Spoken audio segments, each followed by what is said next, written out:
make art and walk on the ceiling with the silver gloves on. Show mom, too ill, they don't recognize real hip, still good star. You know the drill against all odds. Been on the kill ever since all front. Been on the drill ever since all eyes. Conquers that deal with the skills more knives. Yeah. She good to eat on the rocks. Yeah, Jackson Geneva. P, that's my nigga. J.E., that's my guy. He my big sister, the realest advice. Yeah, like, what more can I do for him? Right, so welcome to the Blunt Truth. How y'all doing tonight? Pretty well. Pretty good? Pretty good? Good. No complaints? No complaints? Nope. Not at all. Got a lot of stuff done this weekend. Went to the gym. Congratulations. And got my nails done. So it's important. Congratulations. Did a little shopping, all those good things. What y'all do? Play a little bit of football. What? Play a little bit of football and had a little Sunday fun day with some teammates. And Okay. It's good. Looking forward. You're going to do Nothing wrong with that. It's important. So, our topic today is about sex. You good with that? I mean, I guess we have no choice. I guess we are kind of good with that. I was expecting the Salt and Pepper song to come play in the background Absolutely as not. you were. Yeah. I don't even think I have that song. Yeah. So. But you can sing it if you want. Oh, that's okay. Okay, so before we get into that, there were a couple of things I wanted to address. The whole thing with Charlottesville and everything that happened there recently. I actually have a friend that lives there, and I forgot that she lived there, and we spoke the other day. And I decided to ask her directly what she thought about the Nazis coming to Charlottesville. She's a white girl, and woman, I should say. And I knew how she felt because she's a friend of mine, but I really actually wanted to hear her verbalize the general feeling about Charlottesville and how everybody was feeling when they were there. And they were all horrified and disgusted, and all those normal things that we sometimes think that maybe white people don't feel because they're not direct targets, I guess. That's what I hear a lot, and so I thought I'd ask her directly exactly how she felt about that. And I wasn't surprised by her answer, but I was actually gladdened by her answer, so it was pretty cool. And she said that she lived like 5 blocks from where it happened, and she lived so close to where it happened, and she said there were helicopters everywhere, and people were just all distraught and everything. So just want to get that out there, and so I was thinking about the end of the visit, okay, so that's pretty cool. But she said Charlottesville was really nice, and there's all kinds of things there. So I've never been to North Carolina. North Carolina. South Carolina. So University of Virginia. Right? No, that's I thought it was the University of it is Virginia. Yes, Virginia. I thought it was on the base of the University campus. Because is that where the artists that wanted to get back and do a concert for Charlottesville, Virginia? Yeah, it's in Virginia? that was it, isn't it? Yeah. Okay. I was totally wrong. So it's not North Carolina. Is there like Charlottesville, South Carolina there? There's Charlotte, North Carolina. Charlotte, okay. So I'm confused. Charlottesville, Virginia. is Virginia. Yeah. So if you don't mind me asking, what did she do anything while this was going on, or did she just stay at her location, or was that a little bit safe for her to stay at that location, or was it mass confusion at first, trying to figure out what is going on, and then when she figured out what was going on, did she decide just to stay in, or go out and help, or what was? Did she Somehow I was thinking she told me she was at work. At work, yeah. So she just stayed at work. Everybody just stayed at okay. Yeah, and there was a lot of people just going about the regular routine, but of course there was massive chaos with everything that started. So people were trying to be safe and all that too. So it was just sort of surreal. So I thought, I talked to her about that. The other thing is, I read a few days ago about the gay guy that killed himself in Alabama Okay. for being bullied. Oh, I haven't. Oh, the young guy. Yeah, the young guy.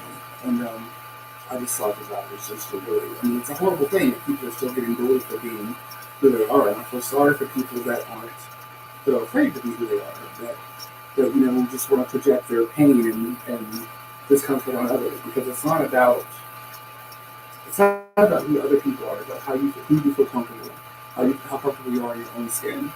So I feel like the people that continue to lash out and continue to make fun of others are just miserable people, and they want other people to be miserable too. So, but as we've said before, the one thing that kind of armors people from being bullied is love and support, and I'm not sure how much of that he had. I tried to read and see a little bit more into his life, but I didn't get a lot of information. But I'm really hoping that at some point this stops happening, that all the bullying stops and people start accepting people for who they are. I didn't read it or hear about the story when I was apologize. How old was he? 15. 15. Mm-hmm. So. Wow. So, with that being said, It's almost like you're ready to play spades or something. And just get into your pack and ready to go. And today's been crazy though, because I had you had everything written down, everything ready to go, didn't you? and then like the last 45 minutes, things started getting crazy. Like the camera started acting funny, and I couldn't get the screen on there. And then I was trying to get all the angles right. And we sat last weekend. Actually, can you pass me those cards up there? I think that's what I need. That's what I'm looking for.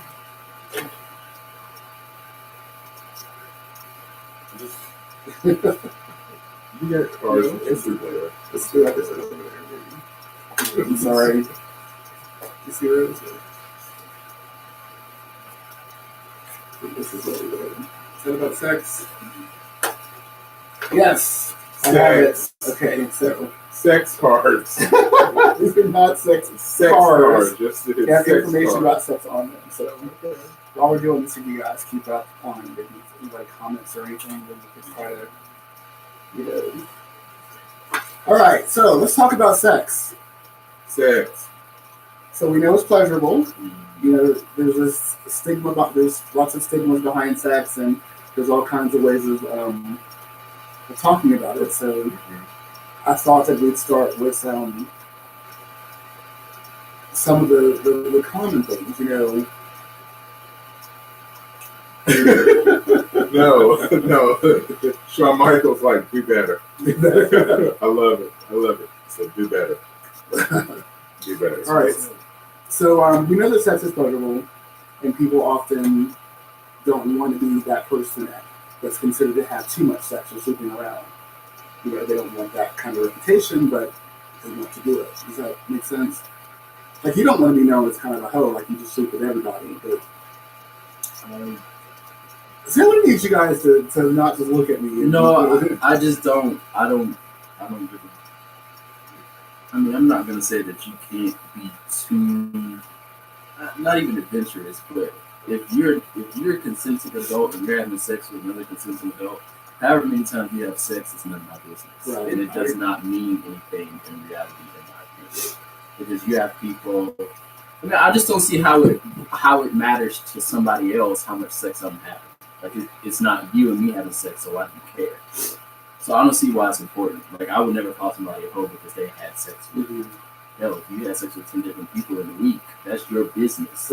I wouldn't do it, but that's your business. I wouldn't look down on you because of that. I would hope you're doing it in the safest way possible, because that's a bit risky. But I'm not about to sit up here and say you're a hoe. Like, what does that even mean? What does being a hoe mean? When you break it down, you're not sleeping with yourself, so you're sleeping with somebody. Like women get a lot of fun sleeping around or whatever, and I'm thinking, why is it when a woman sleeps around so much, she gets a bad rep? But because society hates women. Society hates women. Yeah. Really? I think so. No. I think so. No, I'm serious, because women do things that men do all the time, and they get looked down upon for doing the same thing.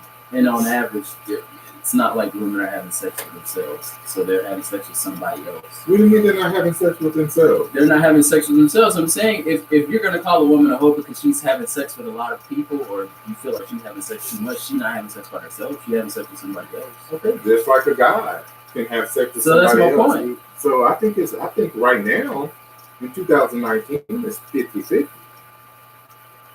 I'm just saying when a dude sleeps around with a bunch of women, we he's call him looked a at. slut. No, we don't. A No, thought, no, we whatever. don't. No, What we is don't. it? Thought. No, we You asking don't. me?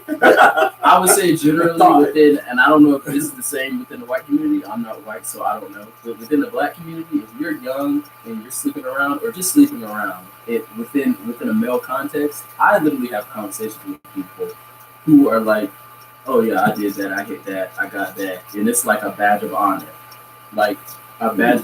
See, this is what I'm saying. Like, that's So probably not your experience, but that's been my So experience. is the conversation about sex more taboo than actually doing it? Because people do all kinds of stuff and take away with it. You know, if you can get away with it. Yeah. You know, so actually bringing it to the light is a problem more so than People actually have- having sex. People have all kinds of okay. sex, but then when you talk about it, it's just like, oh, Okay, so are we talking about the basis of having sex within a relationship, out of relationship? Because if you're having sex and you're not in a relationship, I really can care less how many people you have slept with or having sex with. So we probably need to define the route that we're leaning towards, because I have a friend at this moment. He is single. He can sleep. He's very proud to say I can sleep with anybody that I want to, as long as within his rules and regulations, whatever that may be, if that makes any sense. So what direction are we trying to go into in a relationship aspect, going outside the relationship, or just having sex in general? The sex in general, I have to agree with you. I can care less what my friends and who they're sleeping with, or how many times in a week they're sleeping with someone. But the idea is Have fun. if you go from having a lot of sex, a lot of sex, and then when you get to a relationship, and then you just have that person, are you going to be satisfied with just that? I mean, because obviously your sexual appetite has increased, so you probably going to have to date someone with an extreme sexual appetite that's willing to try a bunch of new and inventive things to keep the sexual relationship alive and spicy. You know, because we're looking for needs to be met. It's at the end of the day, we're trying to satisfy a need. And,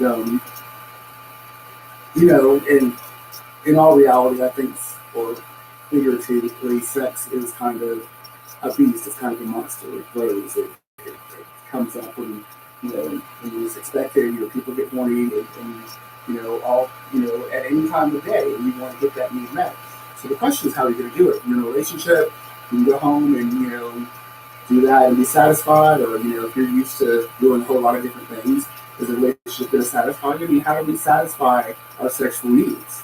I think well, if you are in a relationship, I think it boils down to communication. You know, because you're going to be with that person pretty much 80% of the time, right? If you are in a relationship, or perhaps even more, right? Mm-hmm. If you have a job, that means you go to work, have sports, that type of thing. But my thing is, I think it's all about communication, where you want to take the pleasure of sex and, you know, being stimulated, where you want to take it. I think with relationships, I think when you discuss sex, it's still like a subject that a lot of people are uncomfortable with talking to their partner with. And so I think that's where I think you can come in and say, oh, this person is used to having so many sex, now he's in a relationship, he's just going to have sex with this one person. How is that? How is he going to do that? Well, if you can communicate with your partner and let them know, say, look, I have a high sex drive. I need to have sex. I like to have sex. I enjoy having sex 2 or 3 times a day, 5 times on Sunday. You know what I mean? I like to have sex. That's 5 times on Sunday. God. I'm just saying, but you want a partner that's receptive to that. You want That's somebody a lot. who's like, well, That's on a Sunday. we have issues, you know. Like, Yeah. you want to be able, you want to feel comfortable enough to open up with your partner even before you get into a relationship, we kind of talk about, because I don't feel like there's anything worse than having a high sex drive and having a partner do that. Like, That's why these conversations are supposed to be had before you call them your partner. right. I agree. Because But, if you don't talk even about with that aspect of something, and you commit yourself to that person, y'all didn't even discuss that. That means y'all didn't actually get to know each other without setting up the relationship. it seems that, but you also know that people don't say everything that they need to say when they listen. A lot of times they say what you need to hear. Yeah. And that's worse. That Like, is true. That you is know, true. because like I'm a hoe, you a hoe. Let's get together, and be hoes together. I mean, come on, that's not. But at the same time, No. I mean, I just thought What? like if somebody asks you certain questions, you should just give them a straight answer. Of course you Stop should. guessing. But are people going to do that? Probably not. No. We hope that they do, but most of the time people say what you want to hear because they want to obtain you for their collection. So if they say the right thing, then yeah, you're going to do this, and you might be able to get away with it for a couple of weeks until the real you comes out. It's like, well, So my question is, why are people saying what they think they want you to hear? And what I mean by that is that like when it comes to sex, like what do people assume that you want to hear? Like if you ask somebody if you ask somebody what their sexual appetite is, like I don't see the point of them lying about it because it's gonna manifest itself eventually. I think it will, but I don't see the point of like when you say people say what they want for you to hear, they're assuming that you want to hear something without even knowing how you feel about something. Well, if you say, look, I have a high sex drive, and you're like, well, yeah, me too. So you have to go a little bit deeper than that, like Period. Me too. Right. So I mean, Period. if you're agreeing and concurring that we both have high sex drive, so where do we go from there? So we start messing around and start getting together, and everything's great. But then inside of like 3 or 4 months or sooner, things start to change because in actuality, you don't have a high sex drive. Well, not necessarily. What about the situation when you run into? I can see that's an odd. I mean, you're not going to be sitting there. Well, not everyone. At a dinner table, getting ready to know someone. You're on a date, whatever. Oh, by the way, I have a high sex drive. If you don't have a high sex drive, then obviously we cannot be together. It is not that black and white. I don't think. I think it's something on the terms of when you tell somebody, especially in today's society, I have a high sex drive. The next question is going to be, well, damn, how many people have you been with? That's not the same. And then the judgment comes. So I think what Todd is talking about, you're going to say something what the other person probably wants to hear. Yeah, I have a high sex drive, but I keep it's tame. I have a high sex drive, and I'm just going to let you know right off, I've been with a lot of people. I'm going to throw that out there right now. I think it's a judgment part of it. Yeah, I understand that, but I mean, I just think, like you said, if you tell somebody you have a high sex drive, they're automatically assuming you have sex with a bunch of people. That's not the same thing. It's not the same thing, but that's where our mind goes, right? If you get to know somebody on a date, I hope on the first date that does not come up. What? I hope on the first date that doesn't come up. Oh, by the way, can I have some wine, please? Thank you very much. Oh, next conversation. Oh, I just want to let you know, because we're continuing this date. I have a very high sex drive. Can we continue dinner, or would you like to step away? I don't think it's going to be like that. Nobody does. Exactly. So you discuss that behind maybe nobody knows quotations. Emphatically, but nobody. I hope. Okay, you see, and there's a deeper thing. So within the gay community, a lot of gays, they are pretty much. So what about it? Right, I say, it comes up. Oh, it comes up because some people are very direct. So I like you, you like me. So I'm a this. Are you a this? Because if you're not a this and I'm a this, that's not going to work out. So just facts. It's not going to work. So I respect that. Right? But people sometimes. Wow. Sometimes people are willing to do different things or really extra miles to please your partner. So something that you don't normally do, you might do to make your partner happy. I mean, that's what. I mean, you would do that casually, probably not to some person who just gets to know. So once you may start liking it. I'm speaking from experience. Never thought, but you like it, but it's not probably for every single time. I digress. So, Right. I think you just want to learn.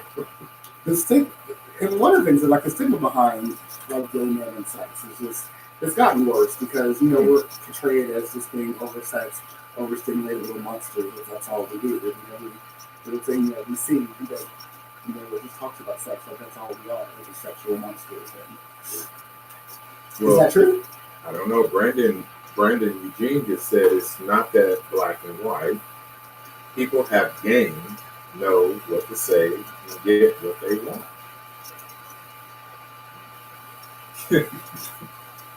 Brandon, that's a very. But when I was younger, living in Oxford, my brother and I are completely opposite two different people. We get along. He's like my best friend. When we get together, the only thing we do is laugh. So, going back to the days where Nathan is so-called in the closet, I guess you can possibly say, my brother just sit at the dinner table, Nathan, you have no game whatsoever. So it took me a while to understand what he actually meant. Mm-hmm. Now, my brother, he has game. Give it up for you, Eric. He has game. I don't have game.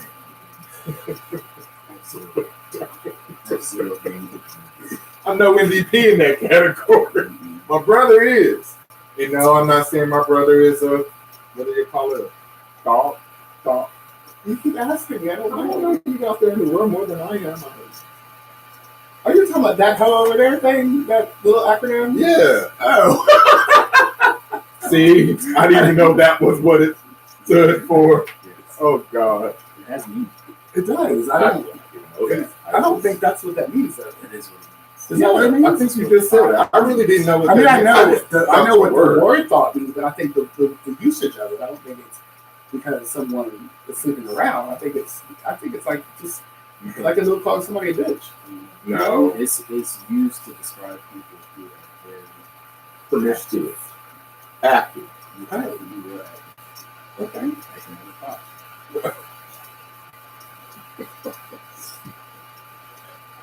See, this is where my youth comes from. Yeah, I'm glad you're here, man. Because he sits so I'm glad I wasn't drinking as you were saying that. It would be never. Fresh. Maybe people take that role of Blanche Devereaux from the Golden Girls. She was very adamant about how much sex she was having. True. Okay. So some people own it. I don't think there's anything wrong with that. I mean, people like to have sex. There's nothing wrong with that. I think more so, do people care if it's known that they have a lot of sex? Like, do you want to go out with somebody that's known to sleep around? I expect. Well, I was going to say this. I expect Trey to walk through the door anymore. Wow. Why are you always calling him out? Because you just can use it in every single topic week by week. You can use him for example. So your question was what? Would you want to go out with somebody if they had a reputation of sleeping with a lot of people? And people knowing that you sleep with a lot of people. Because there's a lot of undercover hoes out there. There's a lot of undercover people that like to do different things and go different places. This is my point when we talk about the word hoe. I don't believe in that concept. I just don't. That's crazy. That sounds crazy. But I don't believe in somebody being a hoe. You are too sexually active. What's too sexually active to you might be very modest to me, and it's a subjective term that means nothing. In my opinion, I'm gonna just throw that out there. But I would never call somebody a hoe. Like, what does that mean? I feel like you said that. It was so just, What does that mean? What does being a hoe mean? You telling me I have sex too much because I sleep with different people. If I'm not sleeping with you and we aren't in a commitment or relationship, why the hell do you care at all? And how does that make me a hoe because I'm having consensual sex with whoever I want to? That does not make me a hoe. Just because you're less active than me, don't mean that you're not a hoe either. You could be a hoe too and only having sex with 2 and 3 people at a time. Well, I don't believe in that concept. I don't think it's a liberal term. I just think it's kind of an umbrella term for, and it doesn't necessarily have to be derogatory, but it's just like what's positive about being called a hoe? I told you, some people like judgment. that. Some people like that. Some people are proud of it. Now, Rodney says, I think when people says I have a high sex drive, I think others have expectations of him. If a top says it, then we think he is endowed and can perform. When a so-called bottom says that, then we tend to make him a slut and ask them, does that mean you sleep around a lot? That's what, just his thoughts. That's power dynamic. That's what when I said earlier, society hates me. I know that was random. But if a woman is sleeping around with a lot of men, she's a hoe. But if a dude sleeps around with a lot of women, he got game, he a player. Unless you're bottom. I'm talking about within the heterosexual context. Yes, but I think I think that's the same thing though. I think it's the same thing. I think it's the same thing even within the gay community. I think it's the same dynamic because the person who's seen as submissive is seen as something they're a possession of somebody else. And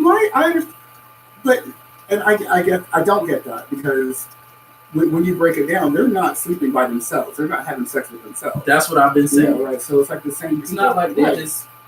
But somebody else is involved here. But why is that? Because they're submissive. I mean, why women? Why bottoms? Why women? Why bottoms? You started something. Why? I mean, it doesn't make any sense. If you break it down, it does not make sense because nobody's having sex. That's by themselves. I think it's just a whole, like I said, I think it's just judgment. Either my thing is, number one, going back to the whole relationship aspect of it all. You know, if you're known and you're upfront about, you know, I've been with these amount of people, I don't know if that makes you a hoe or doesn't, right? But if I'm going to continue a relationship with you, I need to forget about what you have done in your past because this is a new beginning. What we tend to do is focus on that past. So therefore, you going into the relationship, you may have that communication piece, but the person that says, oh, I'm okay with your past, may not be 100% okay with your past or who you slept with. And so therefore, you're out at a gathering, right? Oh, I don't think you want your partner to walk into the gather with you and say, oh, I've been with 1, 2, 3, 4, 5, 6, 7, 8, 9, 10. Do we want that? And that's the other side of it. So we could say right here, right now, okay, nobody's a hoe. Just nobody's a hoe. It's a clean slate, whatever. Everybody's good. We're all the same. We all like to have sex. We're all having sex with different people. The people having sex with can't be any more of a hoe than us having sex with them. So let's just take it off the table. So you're going to a gathering. Mm-hmm. There's a lot of people there. Mm-hmm. And like you said, you slept with like 10 or 15 people in the building at the party. Mm-hmm. Out of, let's say, 50. Okay. How's your partner feel about that? Well, hopefully that partner will be that surpass. Because it's going to go on the other side. You may go with your partner to a gathering. Exactly. Oh, who did you? Oh, we used to mess around back in the day. Mm-hmm. Oh, okay. Everybody that I slept with, they've had to leave the planet. So I made them leave town. Who are you? I'm just kidding. No, I think. First of all, the person that I'm dating or seeing or in a relationship with, who they had sex with before me is none of my business because I wasn't even in the picture at that time. Well, so for me to no, I know what you're gonna say.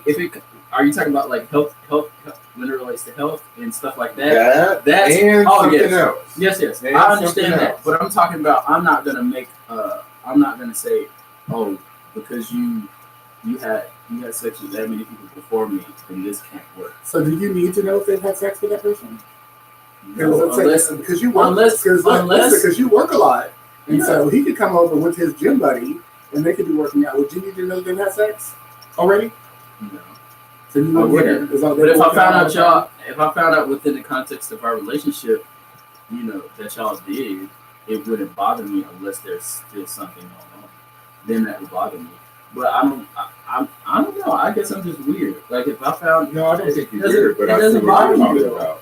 Me, well, if it's And I that know you. relatable, if it's that, I mean, I would feel more comfortable if we would talk about it. That's how I'm You talking know, about. I do. You know, if You're working a lot, okay, so Ryan has the whole gym buddy. He's been working out with this guy that you kind of know, but they've had sexual relations in the past, and there was no talk about it. It didn't come up, never told you, but they're still working out together. And you find out that they did. Does that bother you? how many times they're working out? That's Two or three times a week. I think there would be a conversation because I know my relationship. I think there would be a conversation before. Right. Yeah. If there wasn't. I think I would be a little upset because I think everybody needs to know a little bit of background. How many people do you want to know who they had sex with? That's No, my it's next not question. that. I think it goes by It's I feel like situational.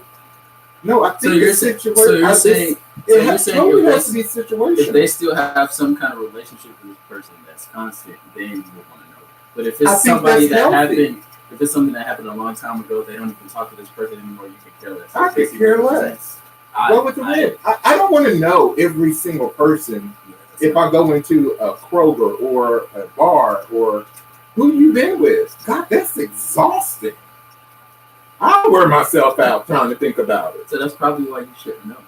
But if it's in your face and if it's current, that's why I said I think it's situational. I think if you have a good relationship and you all have good communication, I see nothing wrong. Babe, you know what? I met up with my buddy from years ago and we used to mess around. Trust me, there's no attraction there. We just was a workout buddy.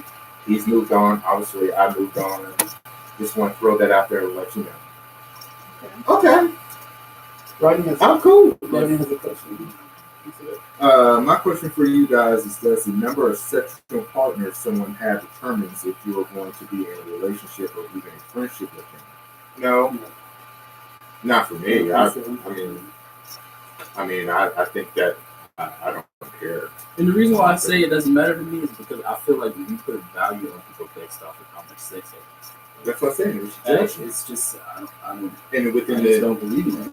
in the gay community and some straight heterosexual, I don't believe it is the judgment factor. It is a judgment factor. If you really find out, is. because the truth of the matter is, you're not going to. Very few people just sit down and talk about how many, like you talk about it with your friends or whatever. But in a relationship, I just don't think you're going to sit down and have that conversation and talk about everybody you slept with since I had 18 sex years with 26 people in my lifetime. Like that does not interest me at all. I could care less as long as my health is not in danger because of that. I could care less how many people you have sex with. Just don't let me find out you still having sex with them. Then that's going to be a problem. But if I go to a gathering and you had sex with 5 people in the room, who cares? We could go to a gathering and I had sex with 5 people in another room. That doesn't. I don't care. No, I don't care I would about hope you wouldn't be like, oh, well, he's yeah. Like I just think I don't care. I just don't care. That's just me. I do not care. So Brandon brought up a good point. In Latin culture, there is no top or bottom. I do apologize if I misspeak. Progresso and aggresso. They're either passive or aggressive. There's no judgment laid upon the person who's receiving. That's a habit I wish we would adopt. Sometimes you feel like enough. Okay, that means read comment before speak. Okay, thanks, Brandon. It says, I would be upset too if you are around or communicating with this person with whom you had a relationship with. I need to know. And I have to agree with you, Brandon. And I think that's normal. Now, if we're in a gather or a party and you don't have any more communication with these people that you've had relations with, I don't think it matters. But if the person is a part of your life and obviously going to be a part of mine because I'm with you, I think the communication needs to be, well, let me give you a little background of where, this is an old buddy of mine. We used to mess around back in the day. I haven't, he comes to the gym, wants to be workout partners. Trust me, Nathan, he's moved on. I moved on. I think that's just natural. Is there anything I need to be worried about? And that's Monday. Then on Tuesday, I was at the coffee shop. I ran into this guy I used to sleep with. So we just had a little lunch and got going. Then on Wednesday, that's different. That's going down a different path. I'm just saying, it's going down a different path. I mean, either it matters or it doesn't, because you really can't have it both ways. That's what I'm saying. I feel like once you get into picking and choosing, that gets into a very gray area, and then the person you're with can be like, "Oh well, I don't really care about this instance, but I care about that instance." So, like, that's just too much. Like, as long as you're not having sex with this person currently while we're together, and so you would rather have it to be. You would just rather don't care, don't know. It's not something I want to. It's not something I feel like I need to know. Like, if you want to tell me that, I'm like, oh, okay, cool. That's period. That's it. But it's not something I feel like. But you need to know if they're going to be spending a lot of time together. If they've had, I know. As long as they're not. I'm the kind of person where sex for your relationship, you don't care if they're hanging out. I don't have to be consumed with the person I'm dating. If the person I'm dating, does that mean consumed just because? No. That's not what I'm saying. I'm saying he's asking me. He's asking me, do I need to know if this person is spending a lot of time with them? If I have particular friends that I spend a lot of time with. That doesn't mean that I'm having sexual relations with them. So I think no. You said if this person, if you're in a relationship and this person is spending a lot of time with them, do you need to know if they're having relations? If they've had relations. So does it matter? No, because I think that's an assumption. Unless we know. What's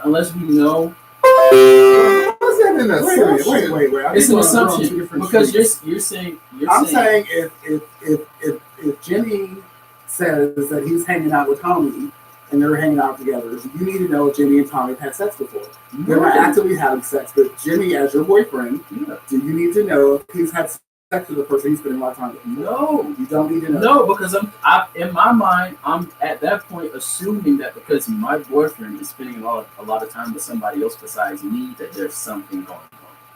That's just how my mind thinks. Now, if you don't care whether or not they've had sex, you just if you came to me and said me and Timmy had sex before and now y'all spend a lot of time together, still I wouldn't really care. Like I said, as long as don't let me find out, because at that point it's dead. We're dead. We're done. Okay.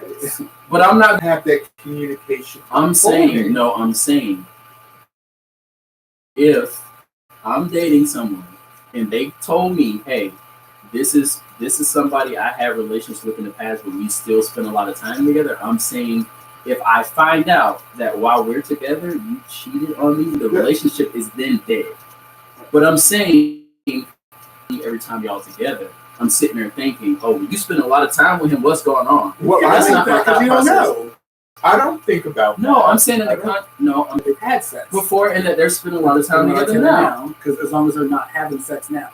Yes, that's what I'm saying. But what I'm saying is I'm not going to sit up there every time they're together and say, oh, because these people are spending time together and they have a previous history, but that means then there's something possibly going on. That's just how I choose not to. Well, you wouldn't know. Brandon would want to know. Rodney says out of respect, he wants to know. You would know because I prefaced it with already knowing, so I would know that they previously had sex. That's my point. But I'm saying once we're in a relationship, and if this person is still spending a lot of time with somebody like that, I'm not going to think every time that they're together spending time that they're having sex together. I know that they previously have had sex. We've established that. What I'm saying is going forward, if y'all going to spend time together, I'm not going to sit up there and think every time that y'all are together, or if you spend some time with this person, or if you spend a lot of time with this person, that y'all are having sex. I know y'all previously had sex. Okay, what does that have to do with anything?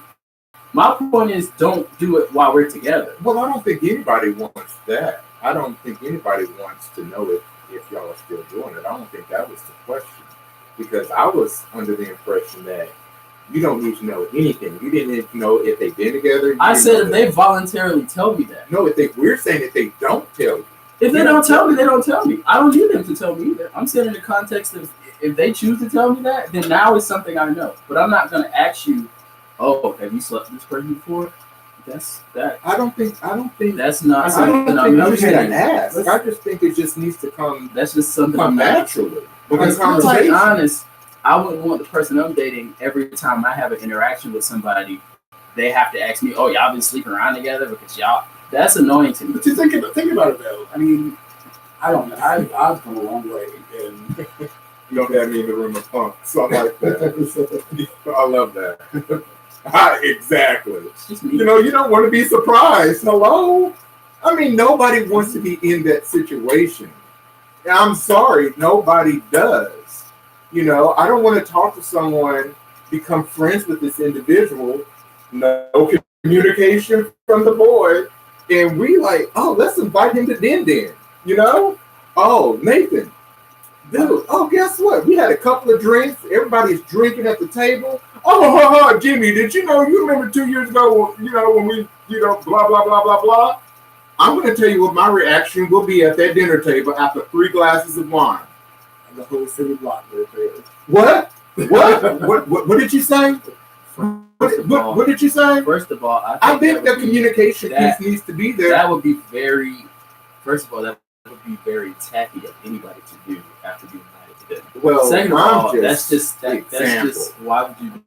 I don't think anybody wants to be punked. Okay, so that I like what Rodney says. I respect you would do that because for no other reason, so you have that information. It doesn't even matter if it. I mean, if you had interaction with that person sexually and we're dating, we're spending time together, or that person's coming around, I would want to know if you have sex with them. I think I would just want to know. I don't want to find out because I would hate to be somewhere and someone else knew and told me. Then we have to have a conversation. I don't have an issue with it. And that conversation go left. No, I don't have an issue with you. No, I need to know. Well, I'm glad that Jamie has like an arsenal hidden away behind a couple of his organs in his body because if he snaps, it's over. You know, so could you right?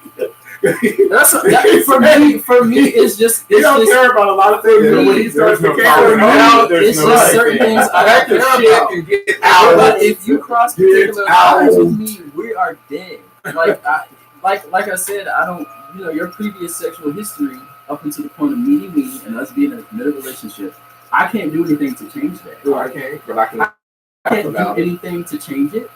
And guess what? And if somebody's in a relationship with you, if they still want to have sex with somebody, they're going to do it anyway. So whether you know it or not, it's going to happen. So my thing is, if I find out, it's done. Going any further, it's situations completely like cut that, off. you have to have. I don't need to know. In situations like that, you sex have with to before have me. a certain amount of self-esteem for yourself.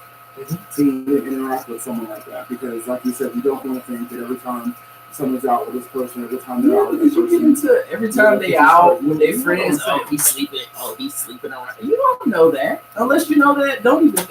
I prefer just to give people the benefit of the doubt until I'm proven wrong. And once I'm proven wrong, I'm going to say this. I'm going to say this right here.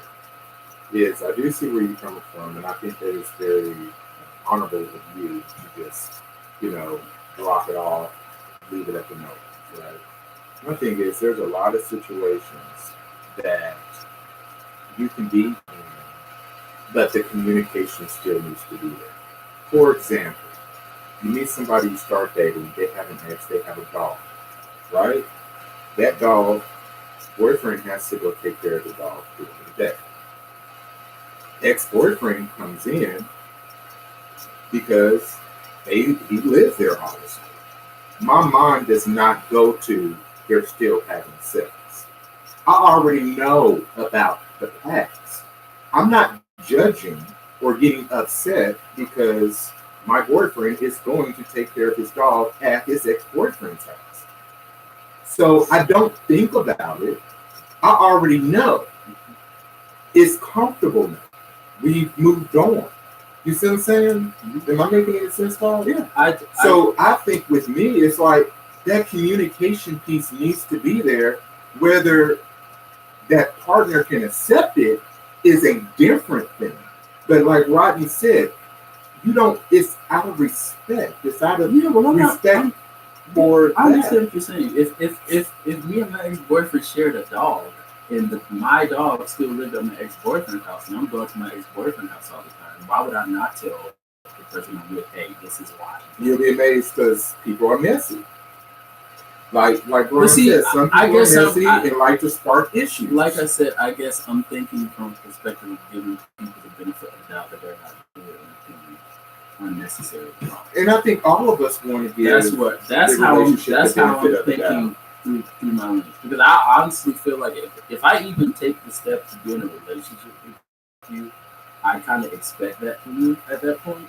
That you can call me naive, but I try not to go into situations prejudging what I think people are going to be doing. Because I don't want anybody to do that to me. Well, if you're already going into a relationship already emotionally and mentally prejudging what that person is going to do, then you need to go ahead and back yourself up and not continue the relationship. I think that's what I'm thinking of more. Is like you can't just be making assumptions about stuff you don't have to do. Right.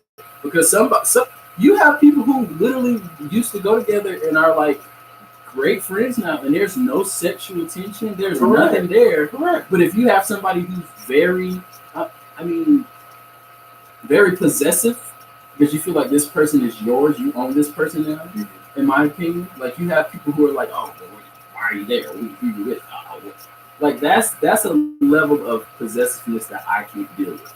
Because people are in relationships, they're still people. Like you can't. They're grown people. Like you might not like it, but I feel like that's just not my mentality. Like I don't know. That's just weird. Like it almost assumes that like people have no kind of self control once they have sex with somebody. But see, like if you have sex with somebody, they're on. Like there's no kind of control. Like as soon as you see this person, like you can't help it. Okay, so Like that's weird. the other side of this is how you feel about yourself is really going to determine how you feel about having sex. You know, there was information out like that. dun. On the encyclopedia. Dear diary study was the subject was sex today increases sense of meaning in life tomorrow.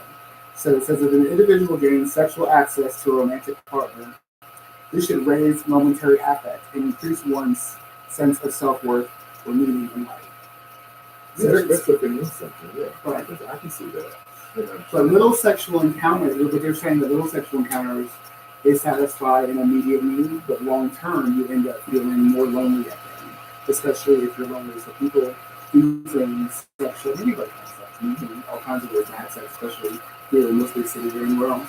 But you know, are you looking for that immediate gratification, or do you want something more? Because you could have sex with someone that's cheating on you left, right, and sideways, you know, and you're not getting anything out of it, or you're not getting that long-term effect. You know, so loneliness, again, loneliness always comes back to determine how you feel about situations, how you handle situations, and what you put up with. So if you're a lonely person, you're scared of losing a relationship, you're scared of being by yourself, you enjoy having sex, your partner's still having sex with you, even though you might be sleeping around or having sex with other people. You know a lot of stuff because you don't want that to end. You know, so I mean, there's reasons why. I think there's two sides to this because there is such thing as sex addiction. Oh yeah, You know what I'm saying? And like you said, like you were speaking of earlier about the quick fix. Yeah, you do get that sense of self gratification at that moment. It may last for 2 to 3 hours or even 2 days, and then it's gone. Mm-hmm. And so you're looking for their attention again that you may not be receiving at home. So what do? You do it again for that self gratification. So it is addictive. It is kind of like a drug, so to speak. And there are a lot of people that maybe you're right. I do have to agree with you on this. I really don't think I've called anybody a hoe. I just think because you're right. If you're single, whomever you need to be with, and there's no commitment, I really can care less. You can sleep with half the road. Now, you know, me going down the street here, I may put my head over to the side like this and be like, oh my God, really? But your business. But I think now we're going into, maybe we need to say, well, maybe it's an addiction. Because Oh, that's very you're real. going to, That's real. you're trying to get that self gratification. You're That's- seeking it in places that me as your friend do not want you seeking in those places. You can't. I just Okay. think just like with mental health issues, people want to self-diagnose people off of a couple of things. Like if you're gonna call somebody a sex addict, they better be certified sex addicts, like a professional certified them as a sex addict. Just because you feel But you have some having too messy much people sex, out there that would. that don't mean that they're certified sex addicts. That's just your opinion for people. That's what I'm saying. There are degrees of everything. Like I was saying, sex is kind of a monster. So if you, and the thing is, nobody can determine what's too much sex. What's a lot of sex to you may not be a lot of sex to you. People can have an enormous, like way past anything that we know as far as having sex. So, but I always say that people know the truth about themselves, and what you do when you think about is okay, so they determine a lot. So when you're thinking about anything, if you look inside yourself, and forget about what we're saying, forget about what society says, think about what you're doing, and is it healthy for you? So if you're having sex at 12 o'clock, getting a massage at 2 o'clock, calling an escort at 4 o'clock, if you have to have these needs met all day because you can't seem to be satisfied, there's an issue. You're not. Yeah, there's just an issue. That's Well, and I'm in mental health, so I have come across sexual addicts, and I know that I know some of the patterns that they do, and it can be, although it can be harmless, it can also take control of your life. It can get you in some precarious situations that you probably don't want to be in. So everything is about control. Everybody has their little dark side and things that they do when the lights are off. But everything's about surrounding yourself with the people, surrounding yourself with people that care about you before you put yourself in a situation. You want to make sure that you have these conversations and that the person is trustworthy. And Brandon's been saying that he's not as he doesn't trust people like you do. But the thing is, when every time you trust someone, you're not ever going to know whether they're trustworthy. They have to show themselves to you. They have to kind of, I don't want to say prove themselves every day, but show them by their actions and the things that they say and how you feel when you're around them, whether or not it's going in the direction. And you always look for red flags. Well, Brandon, What are you going to say? No, I don't know, because I feel like you have examples of people who are in relationships and they think everything is fine based on people's actions until they find out something. That's what I mean. That's what I'm saying. Yeah, I mean, It's all good until you find out otherwise. people have been affairs for 15 years and everybody think everything is cool. Their actions are matching up. Nothing seems off. Well, They're proving themselves it to you. depends on the time period, because you have people from our parents' generation and before, they might have two separate lives. Whole families. Yes. Sometimes That they you don't have know about hope for that you decades have until they about to no die. idea about. So that's what I'm saying. Trustworthiness is something that you can say somebody has to earn it, but I feel like, in my opinion, I have to go into a situation trusting somebody to a particular degree. Even with that, you're not going to know whether or not you made the right decision. You have to know. Oh, absolutely. Yeah. That's what I'm saying. So we've been in a relationship for 20 years, and all of a sudden I find out, on your deathbed, that you have this whole other family. Right. On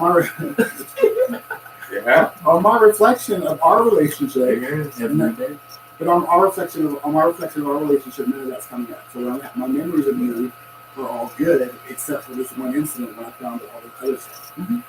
So it might hurt, but you get them to the house, and you get assaulted, and still got one of the doors, so we're good.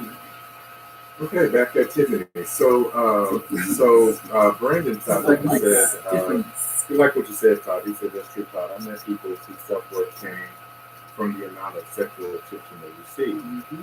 He said, this almost always comes from people who were abused as a child. To find own self be true. Let me just say on that, from a professional standpoint, if you have been molested or sexually abused as a child, and you find yourself today being hypersexual, it's absolutely normal. It's normal for you to be abused as a child and have a high, I don't want to say a high sex drive, but be hypersexual. When you think about sex a lot, you probably want to do it a lot. More important than that is gaining self-control. You have to have control over the situation so you're not getting in that situation, not just sitting on anybody. So the two can go hand in hand.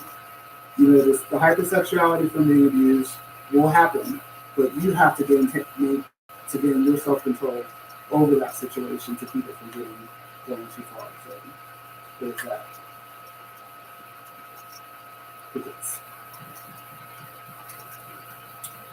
We're going to go in more detail on that. Okay, so You talking about what you just said? yes, a lot of people I've run into a lot of people that have been sexually abused, and a lot, especially with women that we talk about it. And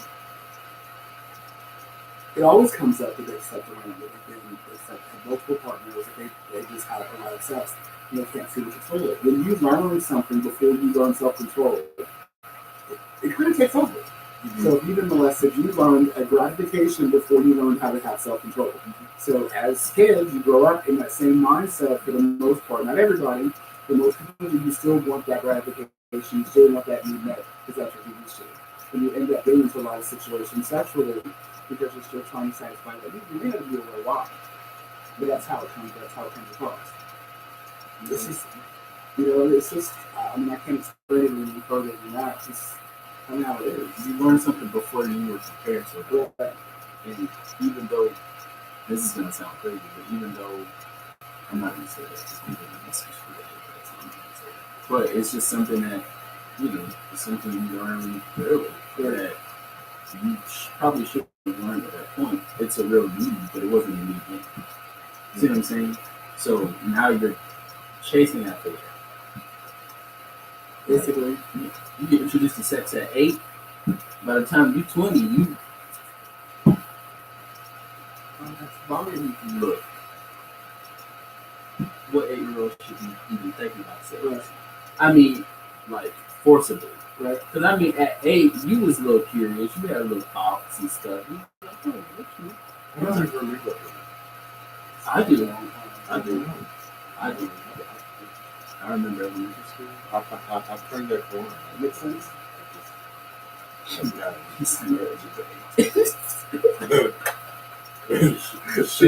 I don't remember shit 40. I don't. You're not that old. You're not. You should have been before. You remember before? I remember some things, but there's a lot of people that remember just about every single age what they've gone through and stuff like that. So, but good point, Todd. I'm glad that you elaborated a little bit because a lot of people could get that a little twisted. Yes. If you didn't go into detail. I also want to say, because I think it's been a really bizarre week, but I know that, when we started this show, it's still, everything that we talk about, we're not relates to mental health. Regardless how funny we think something is or what kind of conversation we're having, it's all about self-worth and your well-being, the thoughts that go through your head. With that being said, there's a lot of people that are really depressed and they can't seem to lift themselves out of darkness, or they might be functional when they come back home and they're still in this sort of dark space or whatever. And I just want you to know, it's okay to be in darkness. It's okay to have your dark side. It's okay to sit around and maybe wallow a little bit. But what's not okay is not coming out of it. So if you have a plan to sit around at home and then you go to work, or a friend calls and you go do something, as long as you're getting out of it, it'll start moving in the right direction. If you're staying there and you're stuck there, definitely get some help. Always get help for whatever you're going through. My thing is, you need outlets, so you can't stay in the same state of mind all the time. So if you feel a little bit dark, and a friend calls and say, hey, let's go to a movie or let's go for a walk, do that. Do little things to practice getting yourself out of those situations so you can see some light, so things will begin to start getting better. And that's what we want. We want variety. We don't want to just be stuck in the same situation. You know, so I'm not telling you it's okay to be depressed or, live in darkness. I'm saying that how you are most of the time is okay, as long as you're coming out of it, you're not harming yourself, you're not hurting anybody else. But also, on my days off and watch Netflix and just chill out in the darkness, watch TV the whole time sometimes. I do that. I don't talk. Unless I'm watching This Is Us, I'll probably do this. I have not watched it. I don't watch nothing. Yeah, so, Clearly. Where yes. Jamie is from a pod. The government built him as the perfect, almost semi-perfect millennial to show all other millennials how things should be. No, I didn't say that. I did not say that. How things should be. Really? Okay. But I do admire him for his mind, and Self-control. self-discipline. But that's really cool. Very honorable. Because we've been talking a little bit about sex and politics, and he has strong issues, especially with politicians getting in sexual situations and people wanting to impeach them or not impeach them. Get them out of office or keep them from running, or different kind of things like that. So, and certainly these days, one's sexuality has nothing to do with politics. The two are not the same. Especially with the whole Me Too movement, so many people that are going to run for office just stop running. They're no longer running for office, and it's some big things, some small things. Joe Biden now, I guess he smelled somebody's hair or put his hand on somebody's shoulder. I don't know. Joe Biden is a very touchy-feely person. Yes. Like, you ever met somebody who's just very intimate all the time, and they really don't mean any harm by it? Because they have videos of him doing this to grown people, kids, his own family, other grown men, and he's like, I never even. So when people try to use that as assault, I'm just like, we have to have some kind of spectrum. We also have to take into account other people's thought process in the midst of these things happening. Because I would agree that if it makes you uncomfortable, you should at least say something.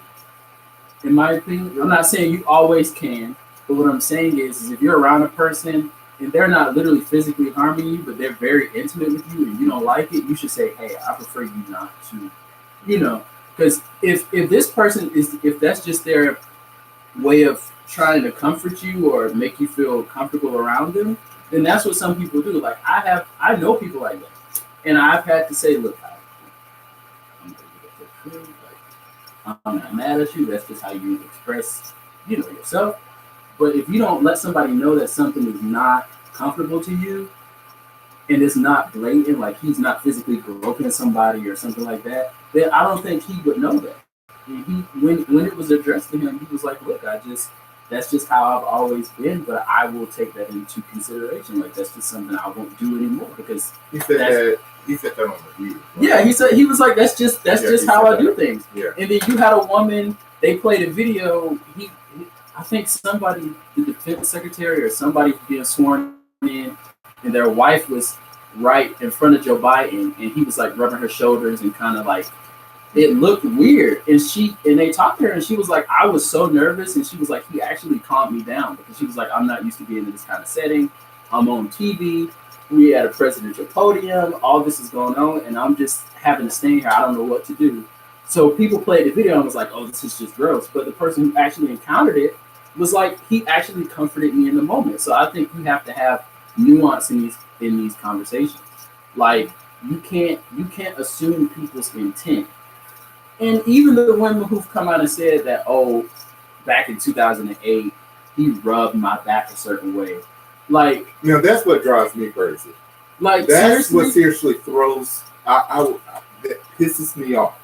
I get it. Everybody is different. Everybody reacts totally different. But if you're going to wait until it's a whole decade, thank you. You're not traumatized by someone rubbing your back. Thank you. I just don't believe it. I don't give a damn. You are not traumatized by Thank someone you. rubbing your back or someone rubbing your And then shoulder. when they ask You get people, traumatized when they rub your shoulders and snatch you into a closet. Then you can have trauma. But them just rubbing your back or rubbing your shoulders, that's not trauma. and That's then ridiculous. they ask these people, well, do you feel like it rose to the level of sexual assault? And they all say no. I just felt uncomfortable.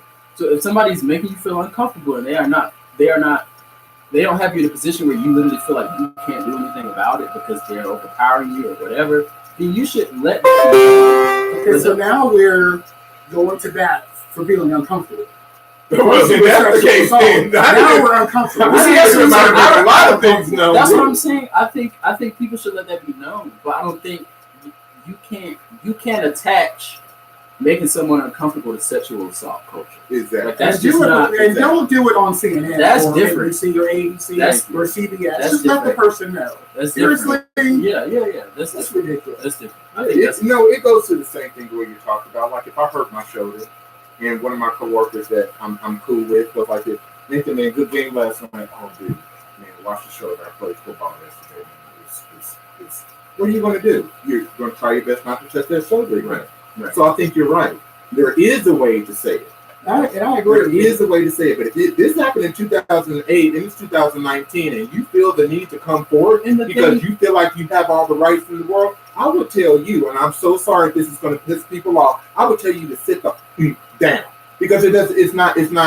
And the thing What do you about want me it to do? is the first woman that came out against him, she literally said that it was politically based because she was like, if he would have never ran for president, I probably would have never even brought it up. Then why are you bringing it up? Because it's politically based, and she's also ridiculous. a previous and current, I believe, Bernie Sanders, like she's some kind of field organizer or something like that. So it was literally her saying, "Oh, well, this is like that whole story rubbed me the wrong way."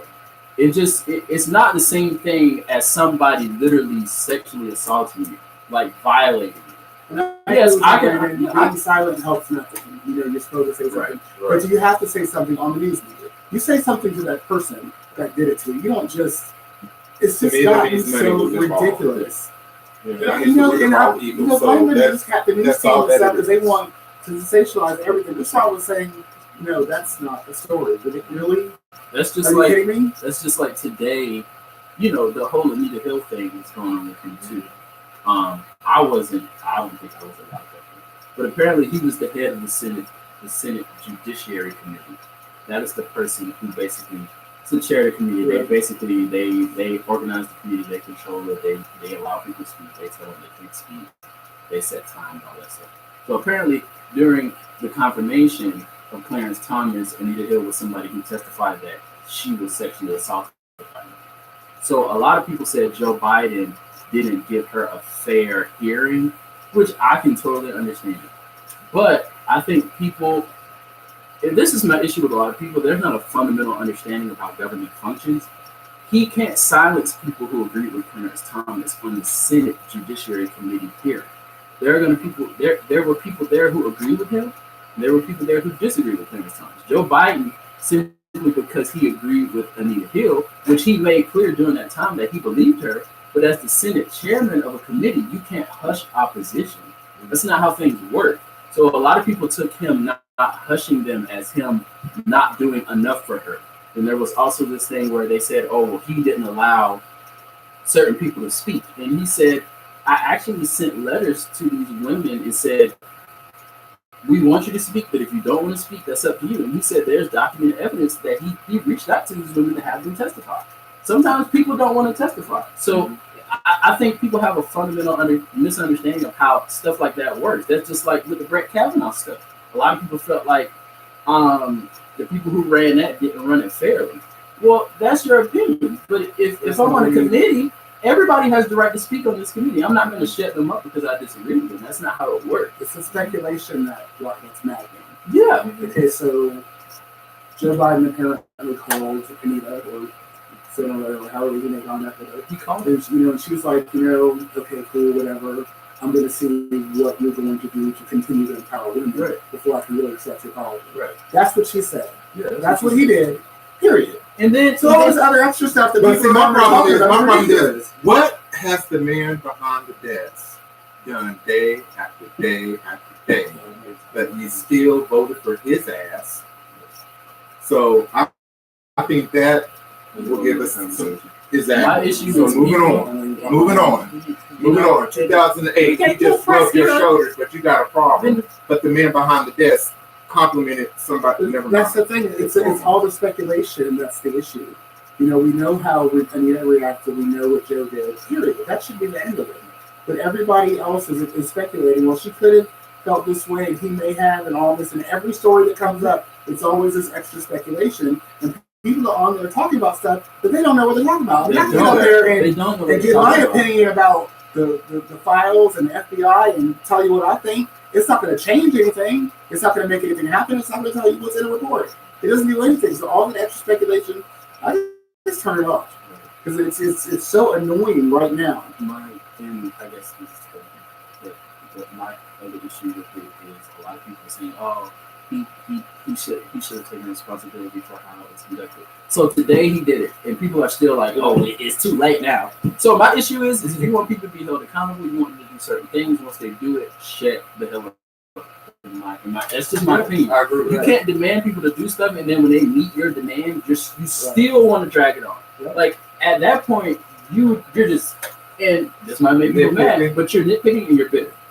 Period. Because if my issue with somebody is they didn't apologize for something and they do it, and then I still bring it up, you didn't want to. You wanted some kind of, I don't know. You wanted attention. You wanted attention. That's what you wanted.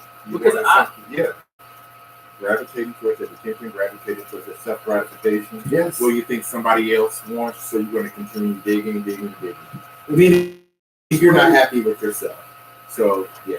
they want someone Alright. to take what they said and run with it, and it's just not happening. Because the truth has one path, versions of the truth have many, and most of the people out there don't even know enough about the situation to even speak on the truth. So, and that runs into our pet peeve segment, because that was a big one I think we all agreed on. Yeah. Yes, because I had pet peeves. Oh, we know. Oh, yeah. Now leave the garbage can open, Trey.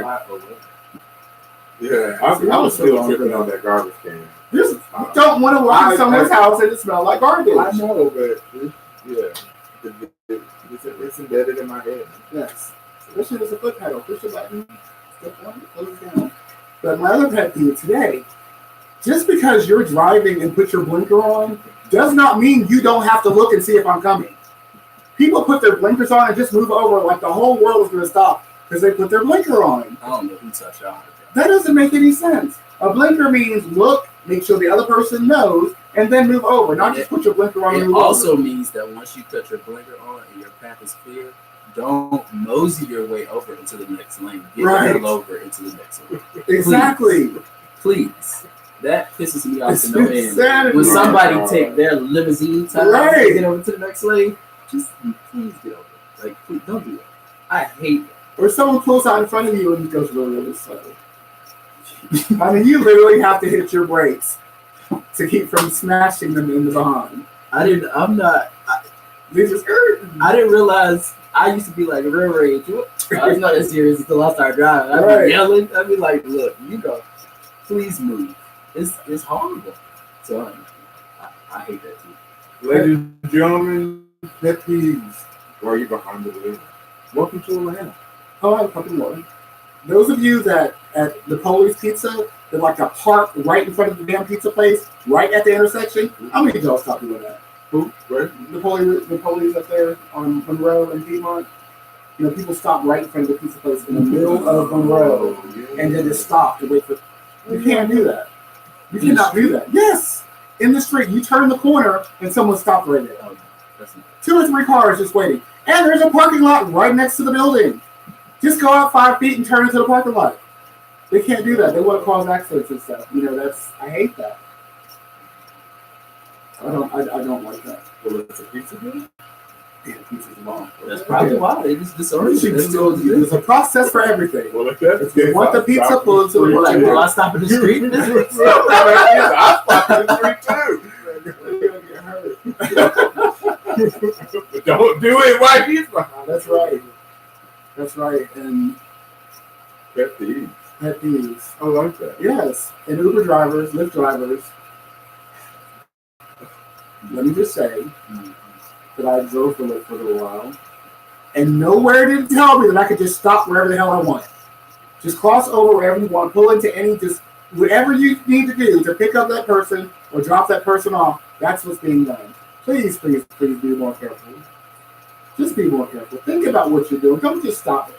I've seen people stop in the left lane in the middle of the Peachtree to let somebody out on the right. Just impeding traffic all over the place. I guess my pet peeve for derogatory traffic these days. I see that. Because, If you're talking about something important and you don't do research, I'm serious. I'm so serious. I get tired of talking to people and they're loud and wrong. Really loud and wrong.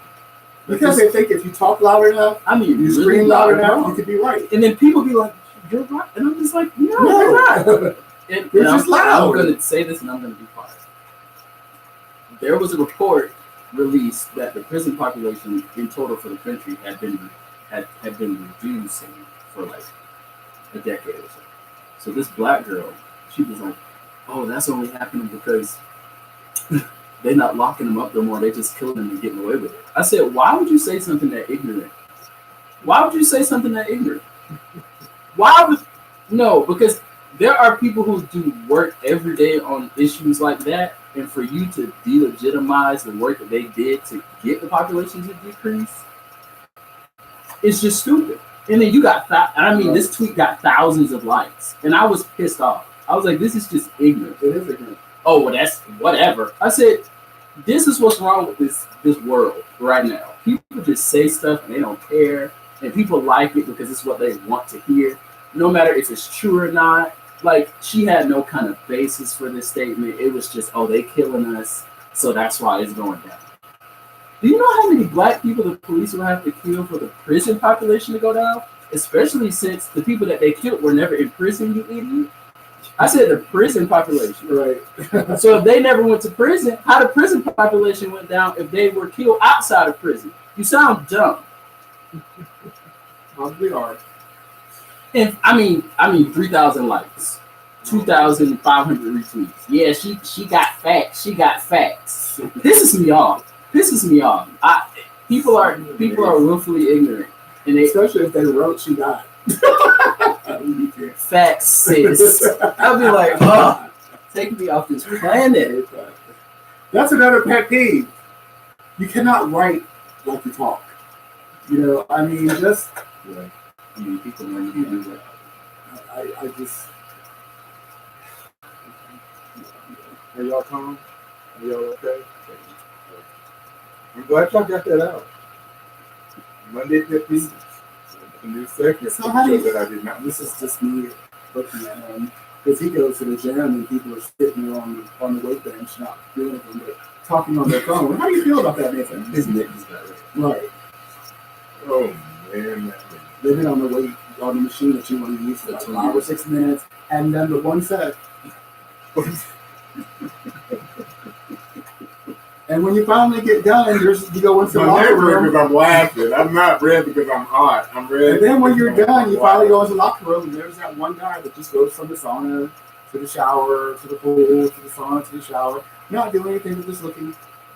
No, my pet peeve. You know what? I'll let someone talk on the phone on the equipment every now and then. I get it. I've been guilty from trying to scroll through music and still on the equipment. I'm gonna let that one. But why come to the gym? Why come to the gym? You don't even work out, but you decide to take off all your clothes and go from the shower to the sauna, back to the shower to the sauna, back to the shower into the sauna. I'm on a tour day. This is at 9 a.m. Right. I come back at 6:30 to finish out my tour. You're still there. Why? Why? Just why? And that's all I'm going to say. Just why? And I'm done. Okay. I'm done. So yes. So thank you for tuning in to the Blunt Truth for this. We really appreciate you. For the ones that made comments, who were great comments, nothing to take that. Thank you. is just to help us grow, help enlighten everybody, gives people empowerment, shows empowerment. So, really thank you. Really appreciate it. You can catch us on the YouTube channel on the Todd B. Harris. Please subscribe, spread it, share it, do whatever you have to do, and obviously on our Facebook. So if you have any suggestions, any comments, or you would like to come sit on the panel with us, feel free to message either one of us. I'm not going to lie about it. I'm not on Facebook that often, so that means email this person right here. So we want to thank you all for joining us this week, and hopefully we can join us next week. We listen to the subject matter maybe within this week for next week's conversation. And don't forget to share our page. Don't forget to share. Share. Now, not sex share, but share Facebook page. Well, the subject is on site. It was on site. So I'm trying to say, share. Just share. Share with me. Is that what Blanche did? I think it's dope when dope people think what you do is dope. March to the beat on drum. Salute all the cool ass people in the world, live life off the ball. Got love for you haters, God bless y'all hearts, you ain't got no sauce. Love will make art, move on, gonna seal it with silk gloves on. Show mom, 2 ill, they'll recognize real hits. By the way, if you like this song, Been on the kill ever since all fry. Been on the real ever since all highs. Purpose that give me skills more nines. Yeah, shout out to Marty and she cause they eat on the ride. Yeah, Jackson Geneva, P that's my nigga, JB that's my guy. He my bitch just in the biggest advice. Never stop writing, just live your life. Like what more can I do for him? Feel like a lyrical Christ.